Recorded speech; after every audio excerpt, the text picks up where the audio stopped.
আমরা সন্তানদের শিক্ষা দান করি যাতে তারা শুভ সংস্কার অর্জন করতে পারে। শুভ সংস্কার বলতে সকলেই মনে করেন তারা যেন জীবিকা, আবাস, বিকাশ সম্বন্ধিত সমস্যাগুলির নিবারণ করে নেয়। ঈশ্বরের দিকে কারো মনই নেই।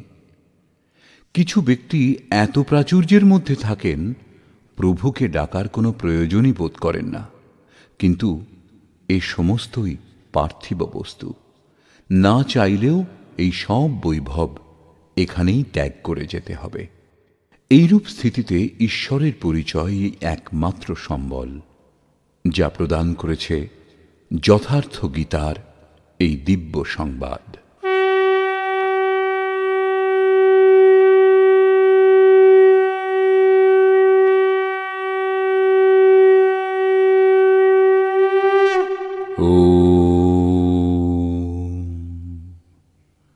শ্রী পরমাত্মনে নমঃ। যথার্থ গীতা, শ্রীমদ্ ভগবদ গীতা, অথ নবম অধ্যায়।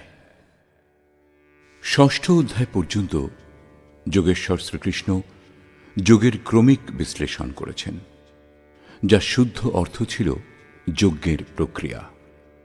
যজ্ঞে সেই আরাধনার বিধিবিশেষের বর্ণনা আছে যা সম্পাদনে শ্রেষ্ঠ অবস্থা লাভ হয়, যাতে চরাচর জগৎ আহুতি সামগ্রী রূপে বিদ্যমান। মনের নিরুদ্ধ অবস্থাতে এবং নিরুদ্ধ মনেরও বিলয়কালে সেই অমৃত তত্ত্বকে জানা যায়। সাধনের শেষে যজ্ঞের পরিণাম অমৃত পান করে জ্ঞানী সনাতন ব্রহ্মে স্থিত হয়ে যান। ব্রহ্মে স্থিত অর্থাৎ মিলনের নামই যোগ। সেই যজ্ঞকে কার্যরূপ দেওয়াকেই কর্ম বলে। সপ্তম অধ্যায়ে তিনি বলেছেন, যিনি এই কর্ম করেন তিনি ব্যাপ্ত ব্রহ্ম, সম্পূর্ণ কর্ম, অধ্যাত্ম, অধিদৈব, অধিভূত এবং অধিযজ্ঞ সহ আমাকে জানেন। অষ্টম অধ্যায়ে তিনি বলেছেন, পরম গতি একেই বলে, এই হল পরম ধাম। বর্তমান অধ্যায়ে যোগেশ্বর শ্রীকৃষ্ণ বলছেন, যোগযুক্ত পুরুষের ঐশ্বর্য কিরূপ, সকলের মধ্যে ব্যাপ্ত থেকেও তিনি কিভাবে নির্লিপ্ত, কর্ম করেও কি রূপে তিনি অকর্তা। সেই পুরুষের স্বভাব এবং প্রভাবের ওপরে আলোকপাত করলেন। যোগকে আচরণে পরিণত করবার পথে দেবতাগণ সৃষ্ট বাধা বিঘ্নের প্রতি সতর্ক করলেন এবং সেই পুরুষের শরণে যাবার জন্য জোর দিলেন। শ্রী ভগবান উবাচ,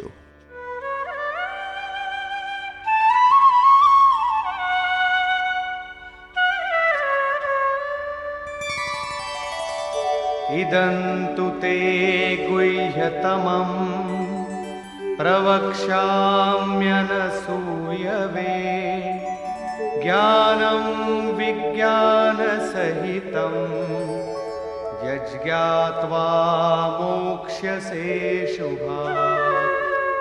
যোগেশ্বর শ্রীকৃষ্ণ বললেন, অর্জুন, অসূয়া অর্থাৎ ঈর্ষা দেশ মুক্ত তোমার জন্য আমি এই অতি গোপনীয় জ্ঞানকে বিজ্ঞান সহিত বলব, অর্থাৎ প্রাপ্তির পরে মহাপুরুষের অবস্থিতি সম্পর্কে বলবো।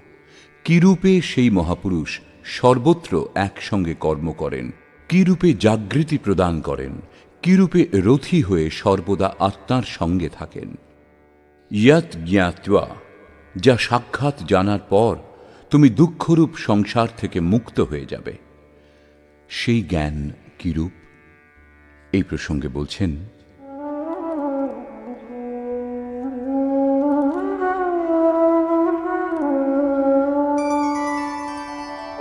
রাজবিদ্যা রাজগুহ্যম পবিত্রমিদমুত্তমম প্রত্যক্ষাবগমম ধর্ম্যম সুসুখম কর্তুমব্যয়ম। বিজ্ঞান সংযুক্ত এই জ্ঞান সর্ববিদ্যার রাজা। বিদ্যার অর্থ ভাষা জ্ঞান অথবা শিক্ষা নয়। বিদ্যা হি কা ব্রহ্ম গতি প্রদায়া সা বিদ্যায়া বিমুক্তয়ে। বিদ্যা তাকে বলে যা লাভ করে পুরুষ ব্রহ্মপথে চলে মোক্ষ লাভ করেন। যদি পথমধ্যে সিদ্ধাই অথবা প্রকৃতিতে কোথাও আবদ্ধ হন, তাহলে প্রমাণিত হয় যে অবিদ্যা সফল হয়ে গেছে, সেটা বিদ্যা নয়। এই রাজবিদ্যা নিশ্চিত কল্যাণ করে। এই রাজবিদ্যা সমস্ত গোপনীয়ের রাজা। অবিদ্যা এবং বিদ্যার অবগুণ্ঠন, অনাবরণ ও যোগযুক্ত হলেই এর সঙ্গে মিলন হয়।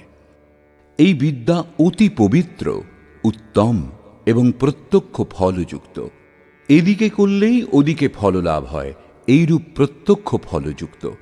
এটা অন্ধবিশ্বাস নয় যে এই জন্মের সাধনার ফল অন্য জন্মে লাভ হবে। এটা পরম ধর্ম, পরমাত্মার সঙ্গে সংযুক্ত। বিজ্ঞানসম্মত এই জ্ঞান লাভ করা সরল এবং অবিনাশী।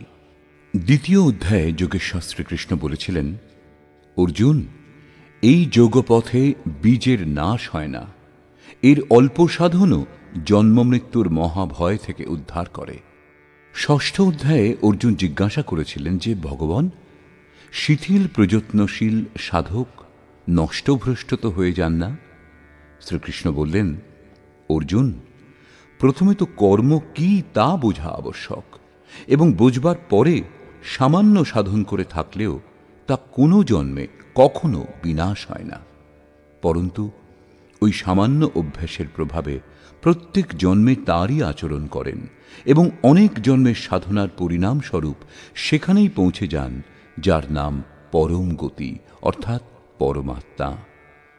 যোগেশ্বর শ্রীকৃষ্ণ এই সাধনা সম্বন্ধেই এখানেও বলছেন যে এই সাধন করা খুব সহজ এবং অবিনাশী, পরন্তু এর জন্য শ্রদ্ধা নিতান্ত আবশ্যক। अश्रद्धधानाः पुरुषा धर्मस्यास्य परन्तप अप्राप्य मां निवर्तन्ते मृत्यु संसारवर्त्मनि। পরন্তপ অর্জুন, এই ধর্মে সামান্য সাধন করে থাকলেও তার বিনাশ হয় না। শ্রদ্ধারহিত পুরুষ এক ইষ্টে মনকে কেন্দ্রীভূত করেন না যিনি, তিনি আমাকে লাভ না করে সংসারেই বিচরণ করেন। অতএব শ্রদ্ধা অনিবার্য। আপনি কি সংসার থেকে আলাদা? এই প্রসঙ্গে বলছেন, मया ततमिदं सर्वं जगदव्यक्तमूर्तिना मत्स्थानि सर्वभूतानि न चाहं तेष्वस्थितः। অব্যক্ত স্বরূপ আমার দ্বারা এই সমগ্র বিশ্ব পরিব্যাপ্ত, অর্থাৎ আমি যে স্বরূপে স্থিত তা সর্বত্র পরিব্যাপ্ত। সমস্ত প্রাণী আমাতে অবস্থিত, কিন্তু আমি তাদের মধ্যে স্থিত নই, কারণ আমি অব্যক্ত স্বরূপে স্থিত। মহাপুরুষ যে অব্যক্ত স্বরূপে স্থিত, সেই স্তর থেকেই, অর্থাৎ দেহ ত্যাগ করে সেই অব্যক্ত স্তর থেকেই বাণী প্রচার করেন। এই ক্রমেই আরও বলছেন, न च मत्स्थानि भूतानि पश्य मे योगमैश्वरम् भूतभृन्न च भूतस्थो ममात्मा भूतभावनः। বস্তুত সমস্ত ভূত আমাতে অবস্থিত নয়, কারণ তারা মরণ ধর্মা, প্রকৃতির আশ্রিত। কিন্তু আমার যোগমায়ার ঐশ্বর্য দর্শন করো। আমার আত্মা ভূতগণে অবস্থিত না হয়েও তাদের পোষক এবং উৎপাদক। আমি আত্মস্বরূপ, সেই জন্য আমি ওই ভূতগণে অবস্থিত নই। এই হল যোগের প্রভাব। এটা স্পষ্ট করবার জন্য যোগেশ্বর শ্রীকৃষ্ণ দৃষ্টান্ত দিলেন।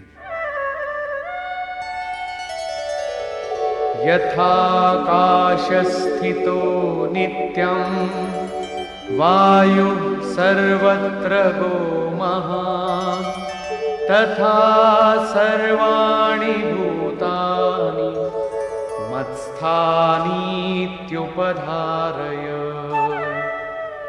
আকাশে উৎপন্ন মহাবায়ু যেরূপ আকাশে সদৈব অবস্থান করেও আকাশকে মলিন করতে পারে না, সেইরূপ ভূত সকল আমাতে স্থিত, এরূপ জানবে।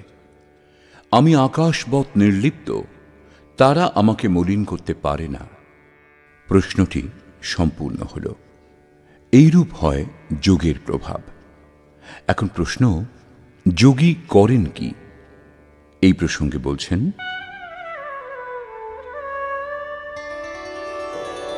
सर्वभूतानि कौन्तेय प्रकृतिं यान्ति मामिकाम्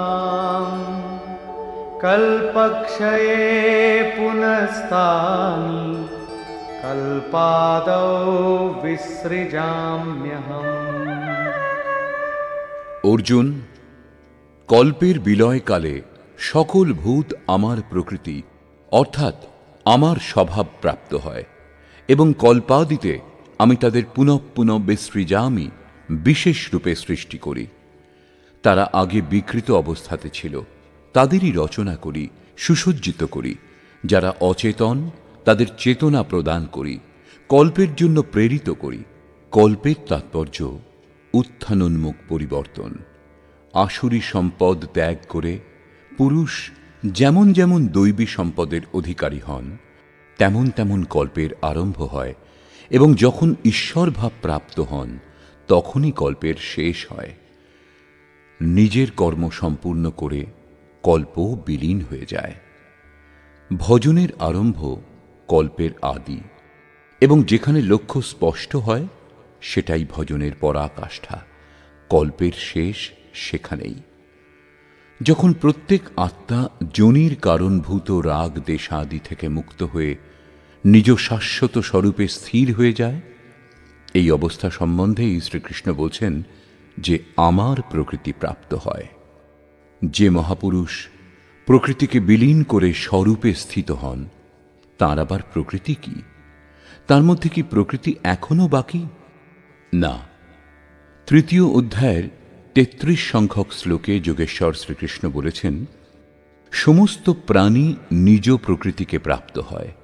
তাদের ওপর প্রকৃতির গুণের যেরূপ প্রভাব থাকে সেই রূপ তাঁরা কার্য করেন এবং জ্ঞানবানপি, প্রত্যক্ষ দর্শনের পর জ্ঞানীও নিজ প্রকৃতির অনুরূপ চেষ্টা করেন। তিনি অনুগামীদের কল্যাণের জন্য করেন। পূর্ণ জ্ঞানী তত্ত্বস্থিত মহাপুরুষের অবস্থিতিই তাঁর প্রকৃতি। তিনি স্বস্বভাব মতোই প্রবৃত্ত থাকেন। কল্পের শেষে মানুষ মহাপুরুষের এই অবস্থিতি প্রাপ্ত হন। মহাপুরুষের এই কৃতিত্বের ওপর পুনরায় আলোকপাত করছেন।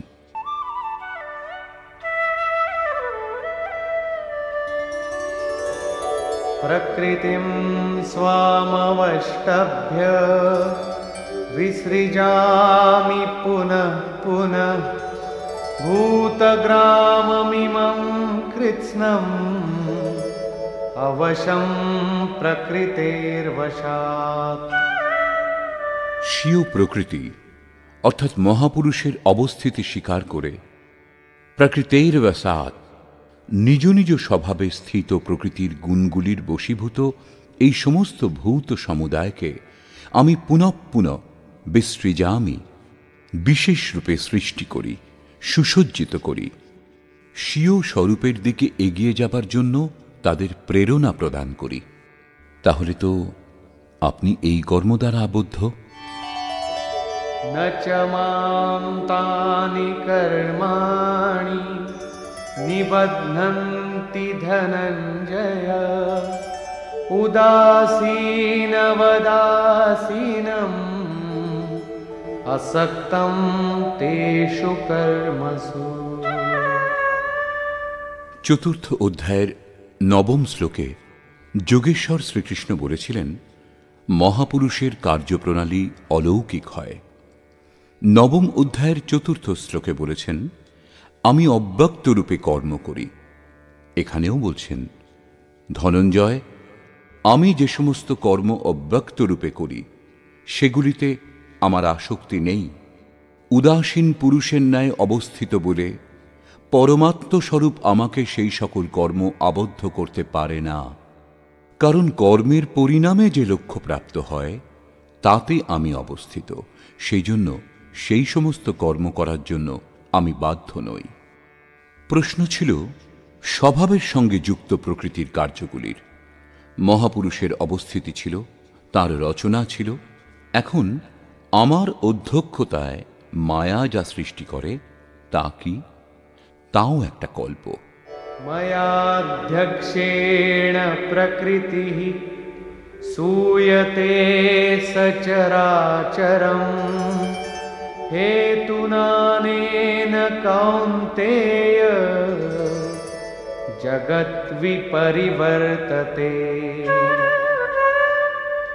অর্জুন, আমার অধ্যক্ষতা দ্বারা অর্থাৎ আমার উপস্থিতিতে সর্বত্র ব্যাপ্ত আমার অধ্যক্ষতা দ্বারা এই মায়া অর্থাৎ ত্রিগুণময়ী প্রকৃতি, অষ্টধামূল প্রকৃতি এবং চেতন উভয়ই চরাচর বিশ্ব সৃষ্টি করে, যা ক্ষুদ্র কল্প, এবং এই কারণেই এই সংসার গমনাগমন চক্রে বিবর্তিত হয়। প্রকৃতির এই ক্ষুদ্র কল্প, যার মধ্যে কালের পরিবর্তন হতে থাকে, আমার অধ্যক্ষতায় প্রকৃতিই করে, আমি করি না। কিন্তু সপ্তম শ্লোকের কল্প আরাধনার সঞ্চার এবং সাধনা সম্পূর্ণ হওয়া পর্যন্ত মার্গদর্শনযুক্ত কল্প মহাপুরুষ স্বয়ং করে থাকেন। এক স্থানে তিনি স্বয়ং কর্তা, যেখানে বিশেষ রূপে সৃজন করেন। এখানে কর্তৃ প্রকৃতি, যে কেবল আমার আভাস পেয়েই এই ক্ষণিক পরিবর্তন করে, যার মধ্যে দেহ, কাল, যুগের পরিবর্তন ইত্যাদিগুলি আসছে। এইরূপ ব্যাপ্ত প্রভাব হওয়া সত্ত্বেও মূঢ় ব্যক্তিগণ আমাকে জানতে পারে না। যেমন अवजानन्ति मां मूढा मानुषीं तनुमाश्रितं परं भावमजानन्तो मम भूतमहेश्वरम्। সমস্ত ভূতের মহান ঈশ্বররূপ আমার পরম ভাব সম্বন্ধে যারা জানে না, সেই মূঢ় ব্যক্তিগণ আমাকে মনুষ্য দেহধারী এবং তুচ্ছ বলে অবজ্ঞা করে। সমস্ত প্রাণীগণের ঈশ্বরেরও যিনি মহান ঈশ্বর, সেই পরম ভাবে আমি অবস্থিত, কিন্তু মনুষ্য দেহ আশ্রয় করে ব্যবহার করি বলে মূঢ় ব্যক্তিগণ জানে না। তারা আমাকে মানুষ বলে সম্বোধন করে। তাদেরই বা কি দোষ? দৃষ্টিপাত করে যখন, তখন মহাপুরুষের দেহটাই তো দেখতে পায়। আপনি মহান, ঈশ্বর ভাবে স্থিত, কিরূপে তারা বুঝবে? কেন তারা দর্শনে অসমর্থ হয়? এই প্রসঙ্গে বলছেন,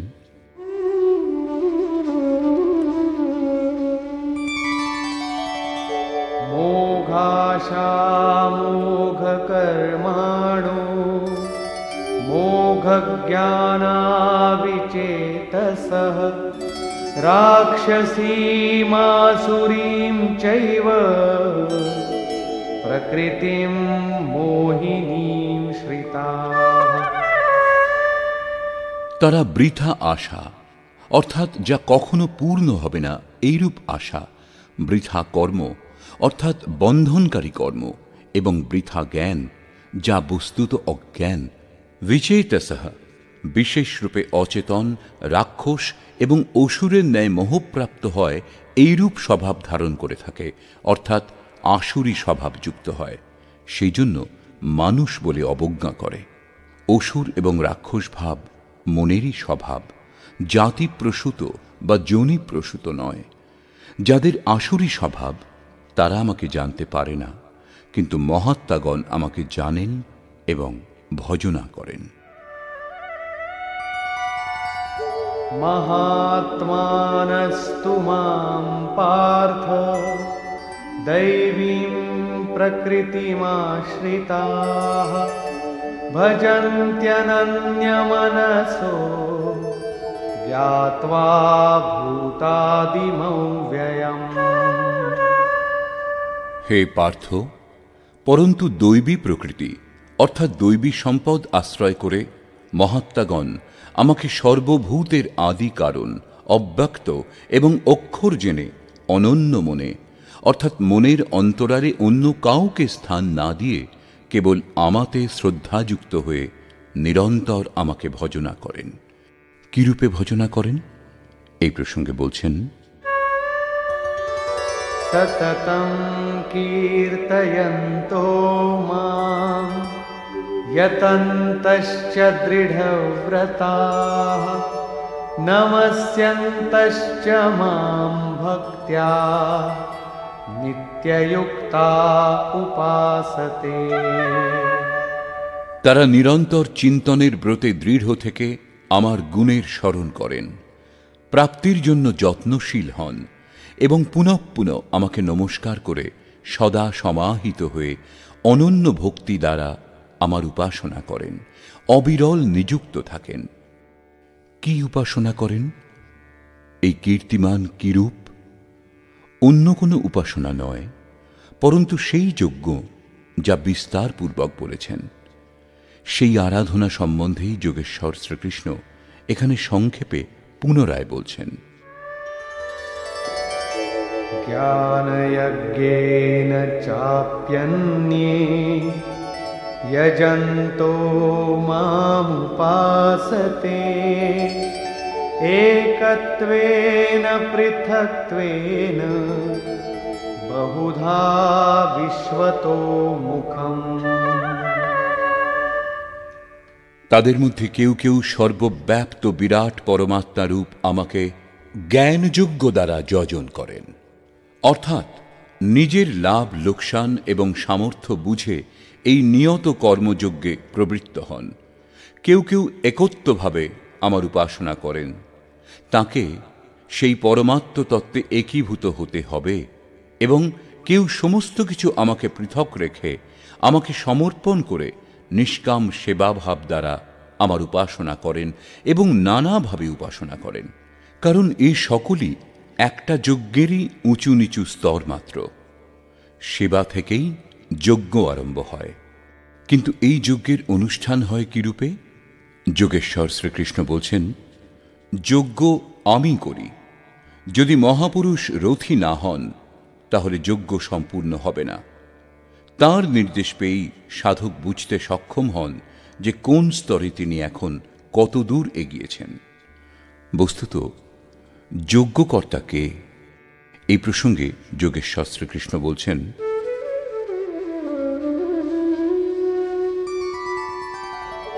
अहं क्रतुरहं यज्ञः स्वधाहमहमौषधम् मन्त्रोऽहमहमेवाज्यम् अहमग्निरहं हुतम्।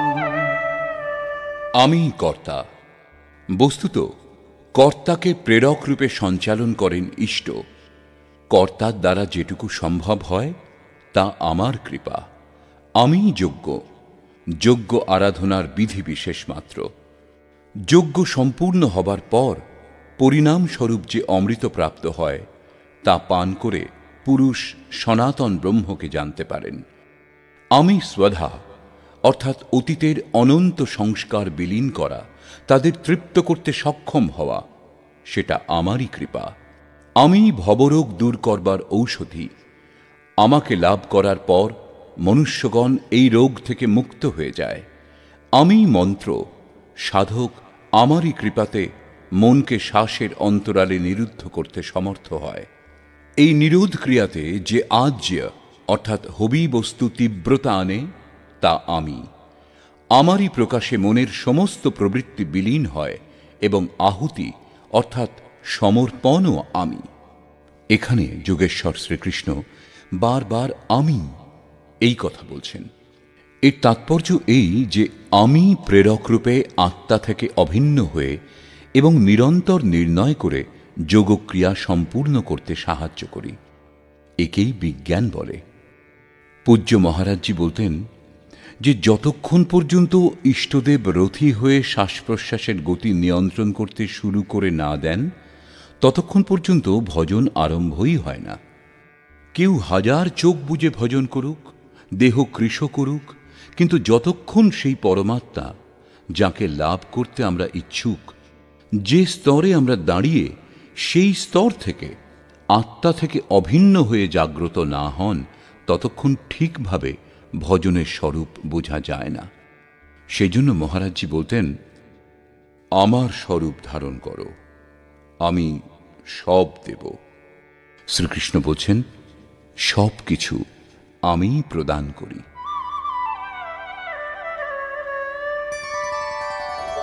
পিতাহমস্য জগতো মাতা ধাতা পিতামহঃ বেদ্যং পবিত্রমোঙ্কার ঋক্সাময়জুরেব চ।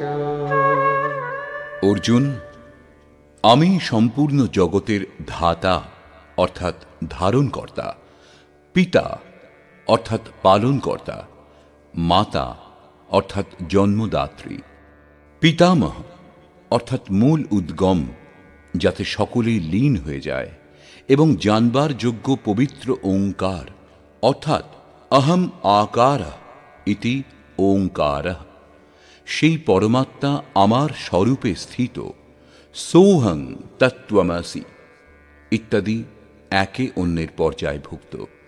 এইরূপ জানবার যোগ্য স্বরূপ আমি। ঋক অর্থাৎ সম্পূর্ণ প্রার্থনা, সাম অর্থাৎ সমত্ব প্রদানকারী প্রক্রিয়া, যজুঃ অর্থাৎ আরাধনার বিধিবিশেষও আমি। যোগ অনুষ্ঠানের এই তিনটি আবশ্যক অঙ্গ আমার দ্বারা সম্পাদিত হয়।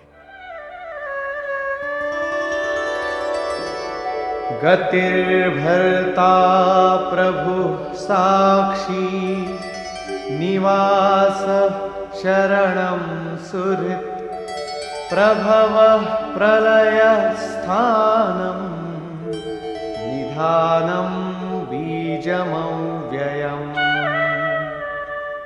হে অর্জুন, গতি অর্থাৎ লাভের যোগ্য, পরম গতি, ভর্তা ভরণ পোষণকারী, সকলের স্বামী, সাক্ষী অর্থাৎ দ্রষ্টারূপে স্থিত, সকলের জ্ঞাতা, সকলের বাসস্থান স্মরণ গ্রহণের যোগ্য, অকারণ সুহৃদ, উৎপত্তি এবং প্রলয় অর্থাৎ শুভ অশুভ সংস্কার সমূহের বিলয় এবং অবিনাশী কারণ আমি, অর্থাৎ শেষে যার মধ্যে বিলীন হয় সেই সমস্ত বিভূতি আমি।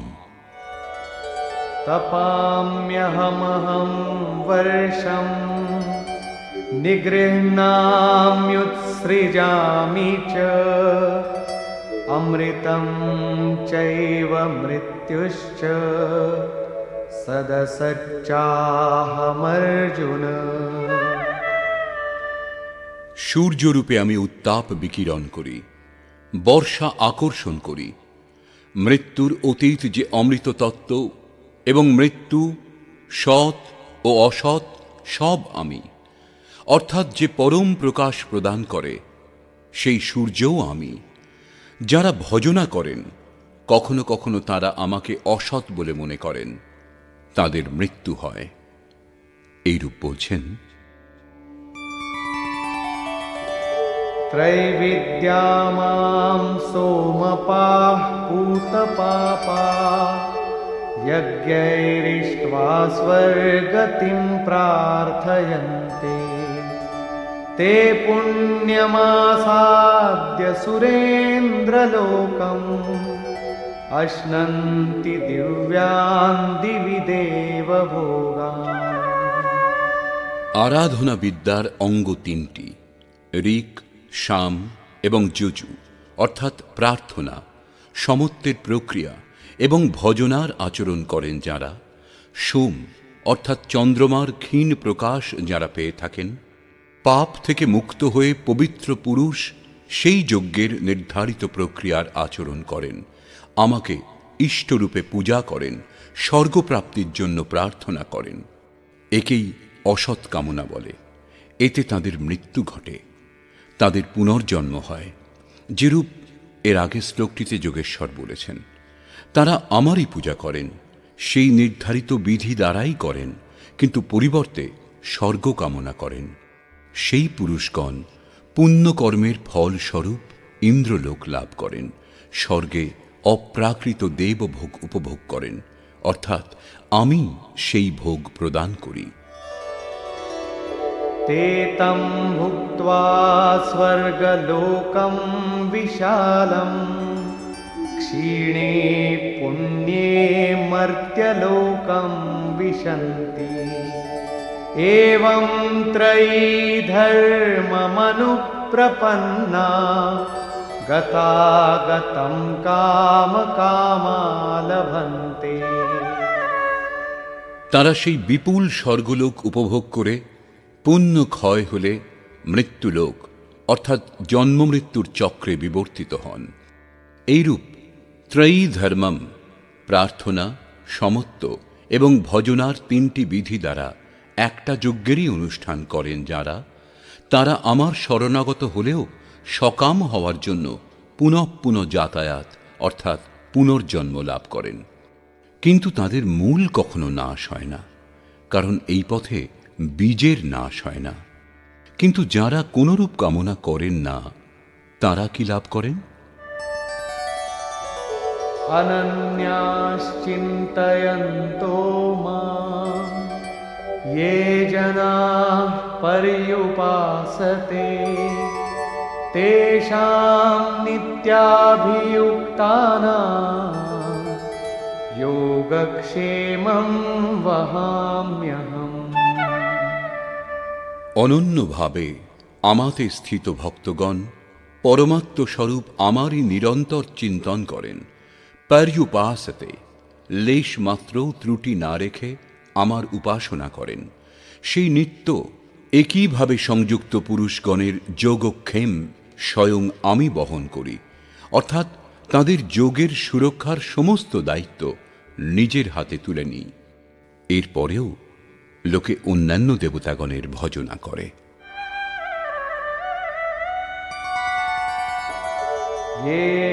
येऽप्यन्यदेवता भक्ता यजन्ते श्रद्धयान्विताः तेऽपि मामेव कौन्तेय यजन्त्यविधिपूर्वकम्। কৌন্তেয়, শ্রদ্ধাযুক্ত হয়ে যে ভক্তগণ অন্যান্য দেবতার পূজা করেন, তারা আমারই পূজা করেন, কারণ সে স্থানে কোনো দেবতার অস্তিত্ব নেই। কিন্তু তাদের এই পূজা বিধিসম্মত নয়, আমাকে লাভ করার বিধি থেকে এটা পৃথক। এখানে যোগেশ্বর শ্রীকৃষ্ণ দ্বিতীয়বার দেবতাগণের প্রকরণ তুলেছেন। সর্বপ্রথম সপ্তম অধ্যায়ের 20 থেকে 23 সংখ্যক শ্লোক পর্যন্ত তিনি বলেছেন, অর্জুন, কামনা দ্বারা যাদের জ্ঞান অভিভূত হয়েছে, এইরূপ মূঢ় ব্যক্তি অন্যান্য দেবতার পূজা করেন, এবং যে দেবতাকে পূজা করেন সেখানে দেবতা বলে কোনো সক্ষম সত্তার অস্তিত্বই তো নেই। পরন্তু অশ্বত্থ, প্রস্তর, ভূত, ভবানী অথবা অন্যত্র যে দেবতার প্রতি শ্রদ্ধা নিবেদন করা হয়, সেখানে কোনো দেবতার অস্তিত্ব নেই। সর্বত্র আমি, সেই স্থানেও আমিই দাঁড়িয়ে তাদের দেবশ্রদ্ধা সেই দেবতাতে স্থির করি। ফলেরও বিধান আমিই করি, ফল প্রদান করি, ফললাভও হয়, কিন্তু সেই ফল নষ্ট হয়ে যায়। আজ যা আছে তা কাল ভোগ করে নষ্ট হয়ে যাবে, পরন্তু আমার ভক্তের বিনাশ হয় না। অতএব সেই মূঢ়গণ যাদের জ্ঞান অভিভূত হয়েছে, তারা অন্যান্য দেবতার ভজনা করে। প্রস্তুত অধ্যায়ের 23 থেকে 25 সংখ্যক শ্লোক পর্যন্ত যোগেশ্বর শ্রীকৃষ্ণ পুনরায় বলছেন, অর্জুন, যারা শ্রদ্ধাপূর্বক অন্যান্য দেবতার পুজো করেন, তারা আমারই পুজো করেন, কিন্তু তা বিধিসম্মত নয়। সেখানে দেবতার সক্ষম সত্তা নেই, তাদের প্রাপ্তির বিধি দোষপূর্ণ। এখন প্রশ্ন উঠছে যে যখন তাঁরাও প্রকারান্তরে আপনারই পূজা করেন এবং ফললাভও করেন, তখন তাতে ক্ষতি কি? अहं हि सर्वयज्ञानां भोक्ता च प्रभुरेव च न तु मामभिजानन्ति तत्त्वेनातश्च्यवन्ति ते। সকল যজ্ঞের ভোক্তা অর্থাৎ যজ্ঞ যার মধ্যে বিলীন হয়, যজ্ঞের পরিণামে যা লাভ হয় তা আমি, এবং আমি প্রভু, পরন্তু তারা আমাকে তত্ত্বত উত্তম রূপে জানে না। সেই জন্য চ্যবন্তি স্খলিত হন, অর্থাৎ তারা কখনো অন্যান্য দেবতাতে পতিত হন এবং তত্ত্বত যতক্ষণ না জানেন ততক্ষণ কামনা দ্বারাও পতিত হন। তাঁদের গতি কি? यान्ति देवव्रता देवान् पितॄन्यान्ति पितृव्रताः भूतानि यान्ति भूतेजा यान्ति मद्याजिनोऽपि माम्। অর্জুন, দেবোপাসকগণ দেবগণকে প্রাপ্ত হন। দেবগণ পরিবর্তিত সত্তা, তারা নিজের সৎকর্মানুসারে জীবন অতিবাহিত করেন। পিতৃগণের পূজকগণ পিতৃগণকে প্রাপ্ত হন, অর্থাৎ অতীতের মধ্যে সীমাবদ্ধ থাকেন। ভূতোপাসকগণ ভূত হন, অর্থাৎ দেহ ধারণ করেন, এবং আমার ভক্ত আমাকেই লাভ করেন। তারা সাক্ষাৎ আমার স্বরূপ হন, তাদের পতন হয় না। এটুকুই নয়, আমার পূজার বিধিও সরল। पत्रं पुष्पं फलं तोयं यो मे भक्त्या प्रयच्छति तदहं भक्त्युपहृतम् अश्नामि प्रयतात्मनः। এখান থেকেই ভক্তি আরম্ভ হয়। যিনি আমাকে ভক্তিপূর্বক পত্র, পুষ্প, ফল, জল অর্পণ করেন, মন থেকে প্রযত্নশীল সেই ভক্তের ওই সব সামগ্রী আমি গ্রহণ করি। সেই জন্য यत्करोषि यदश्नासि यज्जुहोषि ददासि यत्तपस्यसि कौन्तेय तत्कुरुष्व मदर्पणम्। অর্জুন, তুমি যে কর্মের অর্থাৎ যথার্থ কর্মের আচরণ করো, যা আহার করো, যা হোম করো, দান করো, এবং মন সহিত ইন্দ্রিয় সমূহকে আমার অনুরূপ প্রস্তুত করো, সেই সমস্ত আমাকে সমর্পণ করবে, অর্থাৎ আমার প্রতি সমর্পিত হয়ে এই সমস্ত করো। সমর্পণ করলে আমি যোগ ক্ষেত্রের দায়িত্ব বহন করব।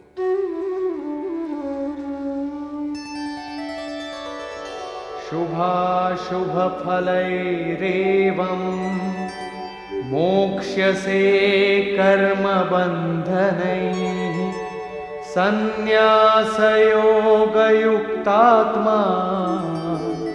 विमुक्तो मामुपैष्यसि। এই রূপে সর্বস্বের ন্যাস সন্ন্যাস যোগে যুক্ত হয়ে তুমি শুভাশুভ ফল বিশিষ্ট কর্মের বন্ধন থেকে মুক্ত হয়ে আমাকে লাভ করবে।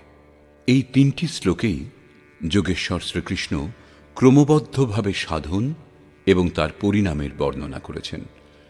প্রথমে পত্র, পুষ্প, ফল ও জল পূর্ণ শ্রদ্ধার সঙ্গে অর্পণ, দ্বিতীয় সমর্পিত হয়ে কর্মের আচরণ, এবং তৃতীয় পূর্ণ সমর্পণের সঙ্গে সর্বস্বের ত্যাগ। এই সকল দ্বারা কর্মবন্ধন থেকে বিমুক্ত অর্থাৎ বিশেষ রূপে মুক্ত হয়ে যাবে।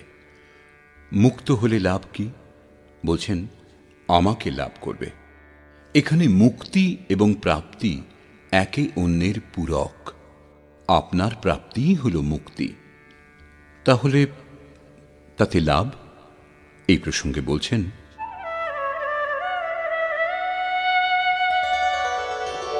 समोहं सर्वभूतेषु न मे द्वेषोऽस्ति न प्रियः ये भजन्ति तु मां भक्त्या मयि ते तेषु चाप्यहम्। সৃষ্টিতে আমার প্রিয় বা অপ্রিয় বলে কেউ নেই, কিন্তু যিনি অনন্য ভক্ত তিনি আমাতে অবস্থান করেন এবং আমিও তাঁর হৃদয়ে বাস করি। এই আমার একমাত্র আত্মীয়তার সম্পর্ক, তাতে পরিপূর্ণ হয়ে যাই। আমাতে ও তাতে কোনো পার্থক্য থাকে না। তাহলে তো বহু ভাগ্যবান ব্যক্তি ভজন করেন। ভজনের অধিকার কাদের? এই প্রসঙ্গে যোগেশ্বর শ্রীকৃষ্ণ বলছেন,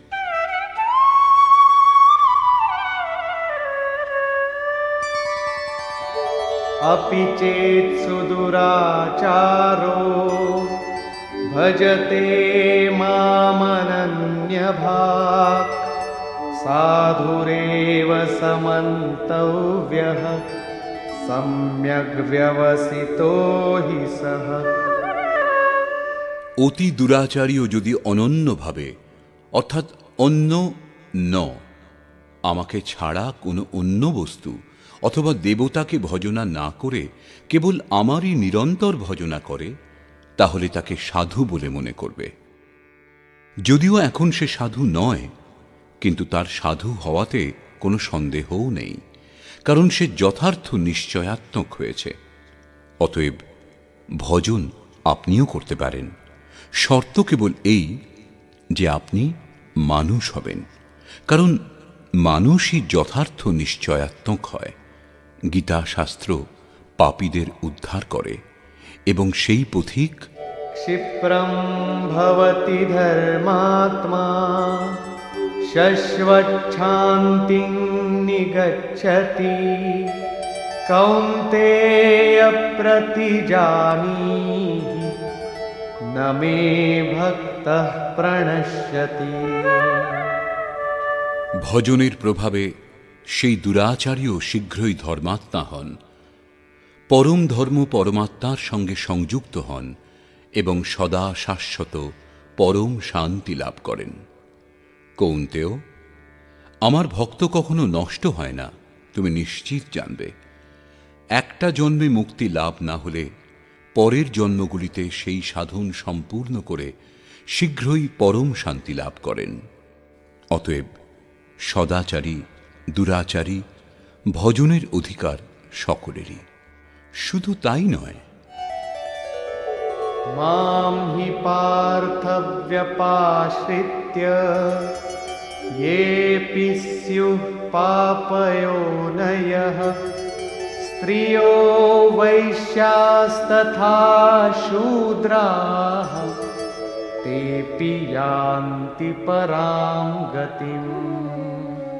পার্থ, স্ত্রী, বৈশ্য, শূদ্র বা পাপজনী যে কেউ হোক না কেন, তারা সকলেই আমাকে আশ্রয় করে পরম গতি লাভ করে। অতএব গীতা শাস্ত্র মানুষ মাত্রের জন্যে, তা সে যে কোনো কর্মেই প্রবৃত্ত হোক না কেন, বিশ্বের যে কোনো স্থানে তার জন্ম হয়ে থাকুক না কেন, গীতা সকলের জন্য এক সমান কল্যাণের উপদেশ দেয়। গীতা শাস্ত্র সার্বভৌম। পাপজনী ষষ্ঠদশ অধ্যায়ের 7 থেকে 21 সংখ্যক শ্লোকে আসুরী বৃত্তির লক্ষণগুলির অন্তর্গত ভগবান বলেছেন, যারা শাস্ত্রবিধি ত্যাগ করে নামমাত্র যজ্ঞের দ্বারা সদম্ভে ভজনা করে, তারা নরগণের মধ্যে অধম। তারা পরমাত্মারূপ আমাকে দ্বেষ করে, সেই জন্য পাপী। যজ্ঞের অনুষ্ঠান না করেও যজ্ঞের নাম দিয়ে সদম্ভে ভজনা করে যারা, তারা ক্রূরকর্মা এবং পাপাচারী অর্থাৎ পাপজনী। বৈশ্য শূদ্র ভগবৎ পথের স্তর বিশেষ। স্ত্রী জাতির প্রতি কখনো সম্মান, কখনো হেয় দৃষ্টিতে দেখার মনোভাব সমাজে সদাই ছিল, কিন্তু যোগক্রিয়াতে স্ত্রী এবং পুরুষ উভয়েরই সমান প্রবেশাধিকার।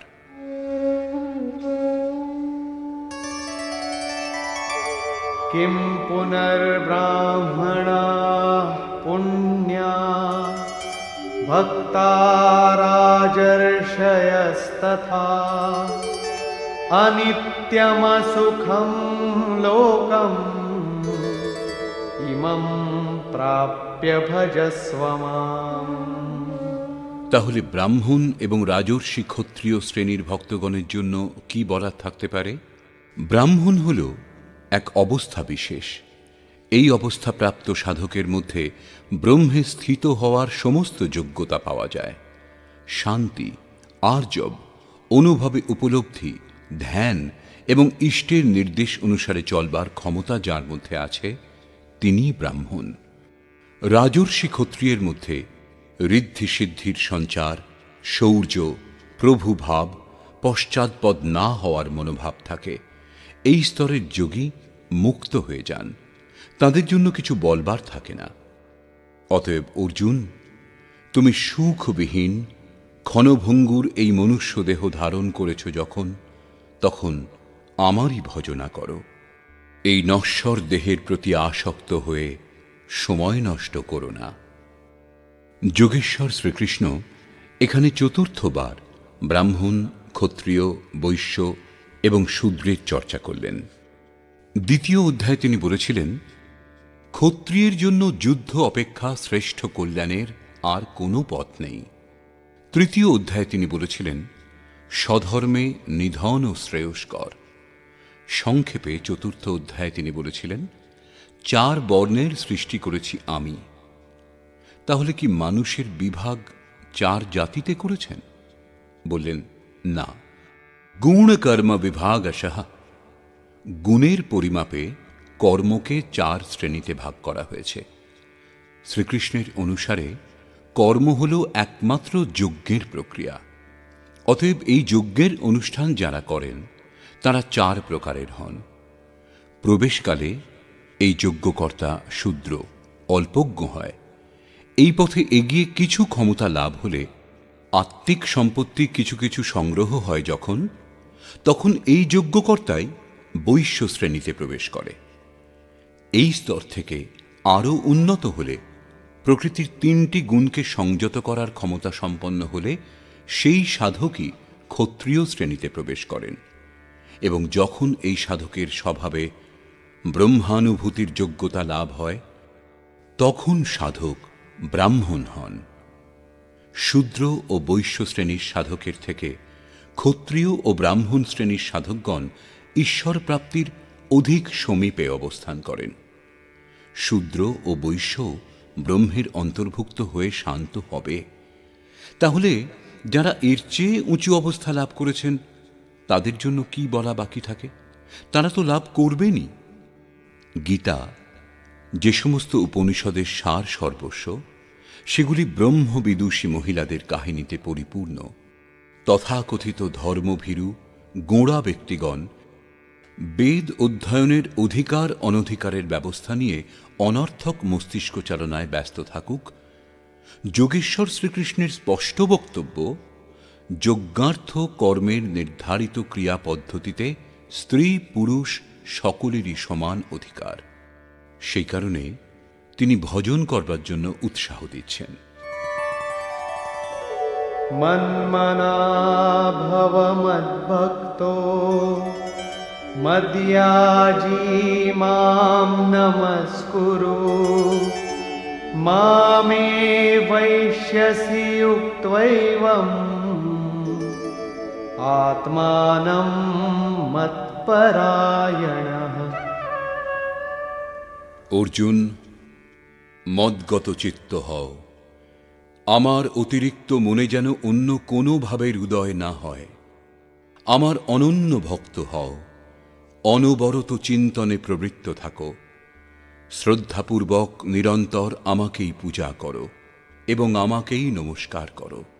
এইরূপে আমার শরণাগত হয়ে আত্মা আমাতে একইভাবে স্থিত করলে আমাকেই লাভ করবে, অর্থাৎ আমার সঙ্গে একত্ব বোধ করবে। নিষ্কর্ষ। বর্তমান অধ্যায়ের আরম্ভে শ্রীকৃষ্ণ বলেছিলেন, অর্জুন, তোমার মতো দোষমুক্ত ভক্তের জন্য আমি এই জ্ঞান বিজ্ঞানসম্মতভাবে বলবো, যা জানবার পর কিছু জানা বাকি থাকবে না। এই সম্বন্ধে জেনে তুমি সংসার বন্ধন থেকে মুক্ত হয়ে যাবে। এই জ্ঞান সম্পূর্ণ বিদ্যার রাজা। বিদ্যা তাকেই বলে যা পরব্রহ্মে স্থিতি প্রদান করে। এই জ্ঞান সম্পূর্ণ গোপনীয় বিষয়গুলির রাজা, অর্থাৎ গোপনীয় বিষয়গুলিকে প্রত্যক্ষ করতে সাহায্য করে। এই জ্ঞান প্রত্যক্ষ ফলযুক্ত, সাধন সুগম ও অবিনাশী। আপনি যদি অতি অল্প সাধনও করে থাকেন, তবু তা কোনো কালে নাশ হবে না, পরন্তু এই সাধনের প্রভাবে আপনি পরম শ্রেয় পর্যন্ত পৌঁছে যাবেন, কিন্তু একটা শর্তে: শ্রদ্ধাহীন পুরুষ পরম গতি লাভ না করে এই সংসার চক্রে বিবর্তিত হয়। যোগেশ্বর শ্রীকৃষ্ণ যোগের ঐশ্বর্যের ওপর আলোকপাত করলেন।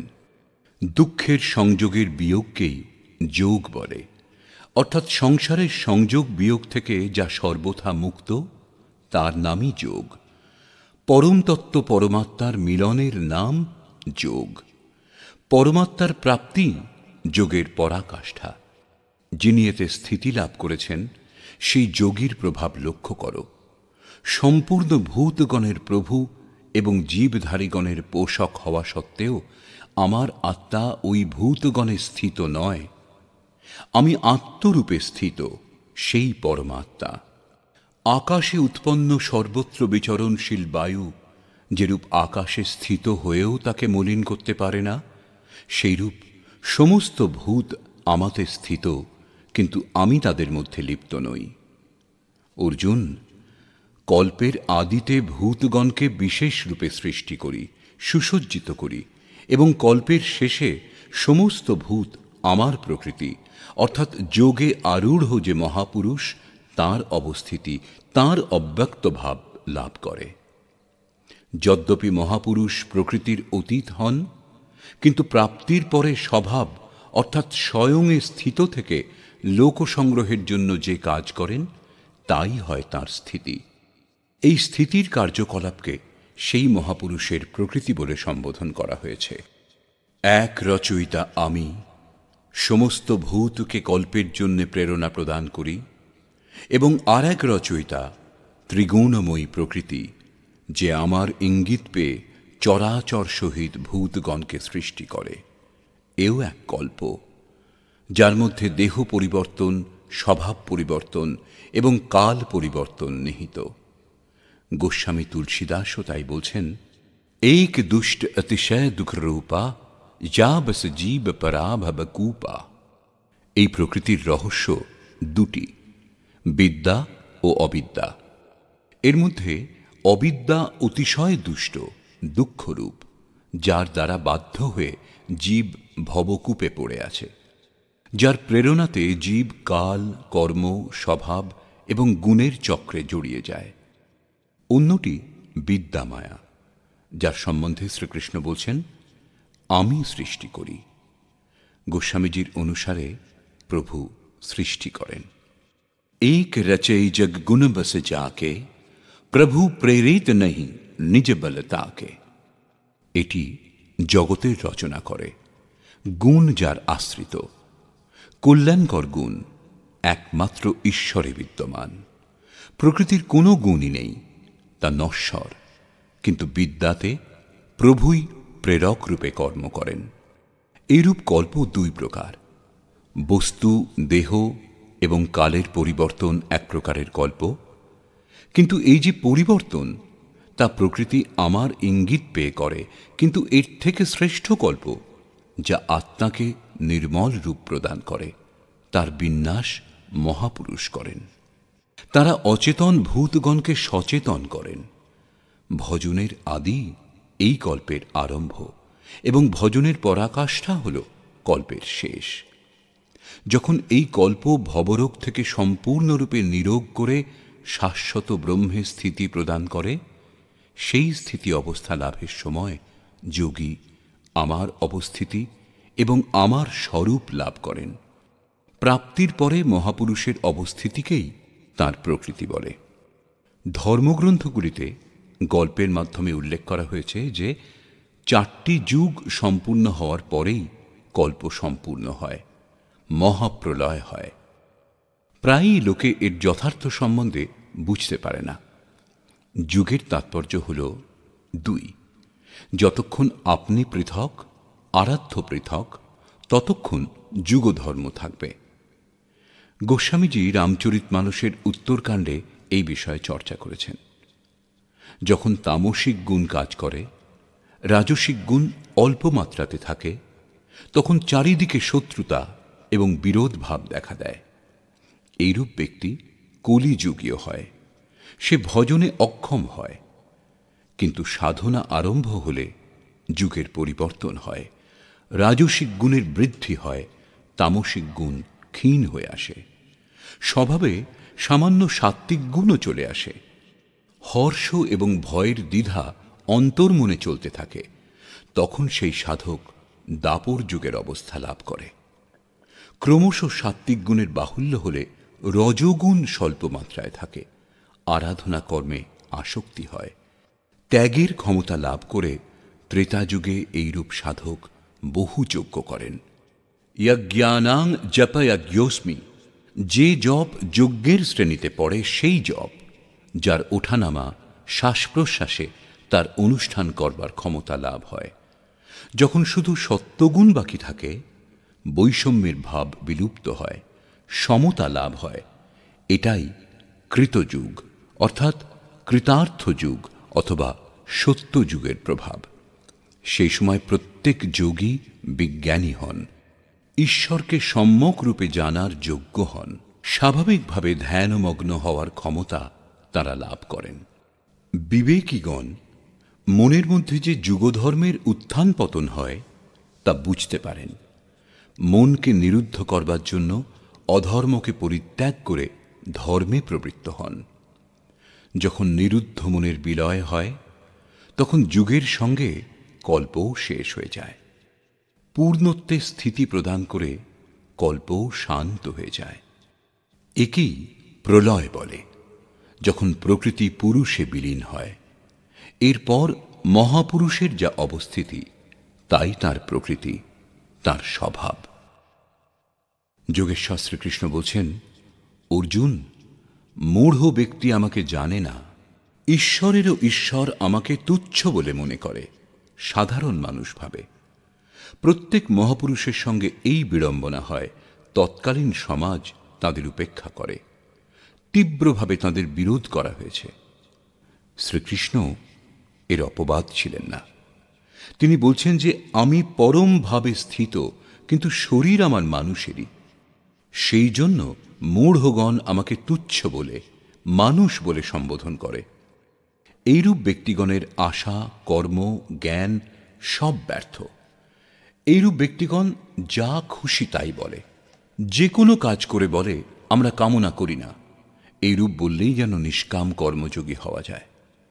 সেই আসুরিক স্বভাব ব্যক্তিগণ আমাকে পরখ করতে পারে না, কিন্তু দৈবী সম্পদ যাঁরা লাভ করেছেন তারা অনন্যভাবে আমার ধ্যান করেন, নিরন্তর আমার গুণের চিন্তন করেন। অনন্য উপাসনা অর্থাৎ যজ্ঞার্থ কর্মের মার্গ দুটি।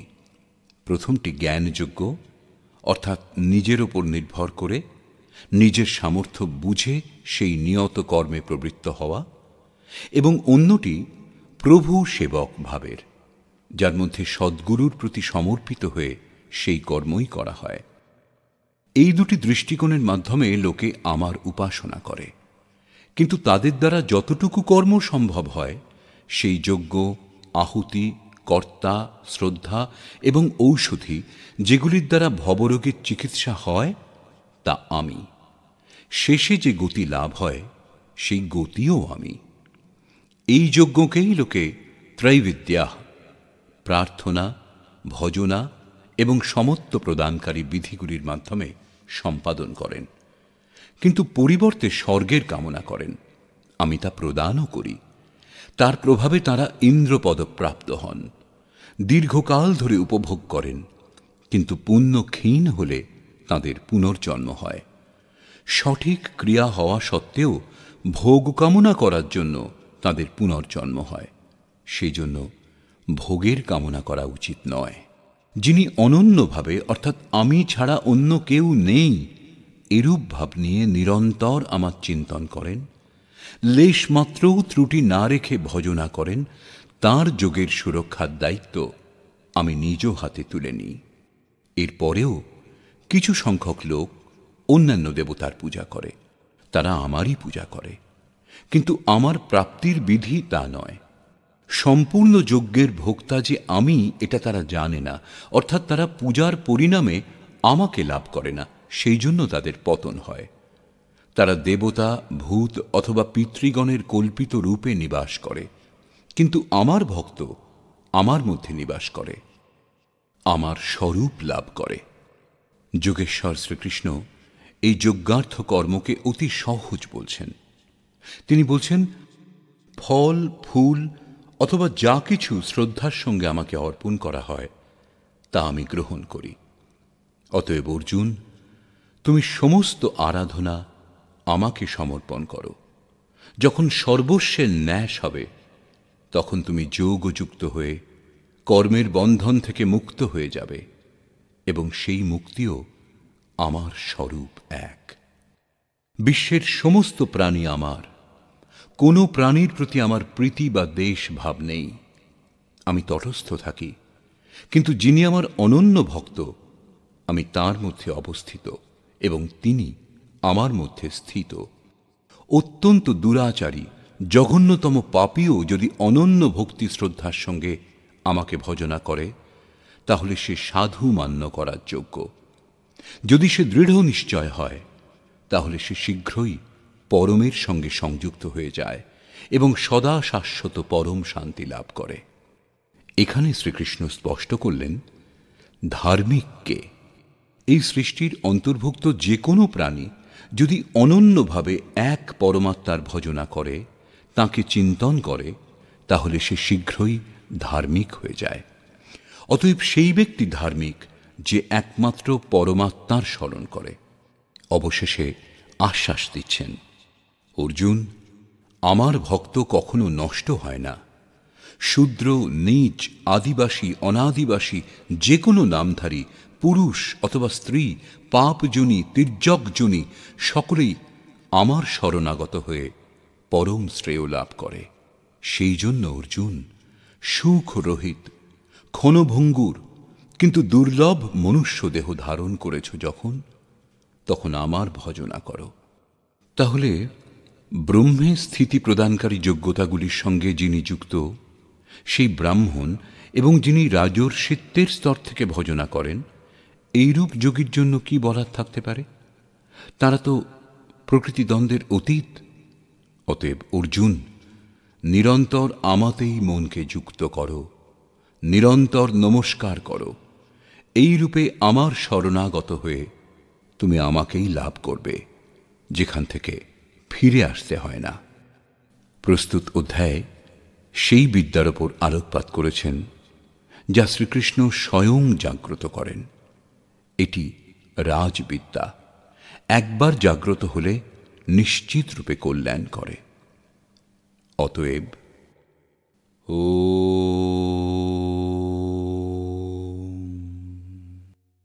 এই প্রকার শ্রীমদ্ ভগবদ্ গীতারূপী উপনিষদ এবং ব্রহ্মবিদ্যা তথ্যযোগে শাস্ত্র বিষয়ক শ্রীকৃষ্ণ এবং অর্জুনের সংবাদে রাজবিদ্যা জাগৃতি নামক নবম অধ্যায় পূর্ণ হল।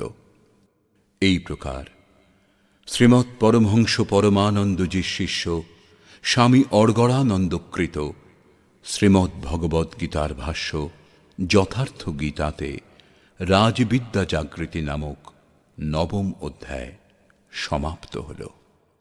হরি ওম তৎসৎ।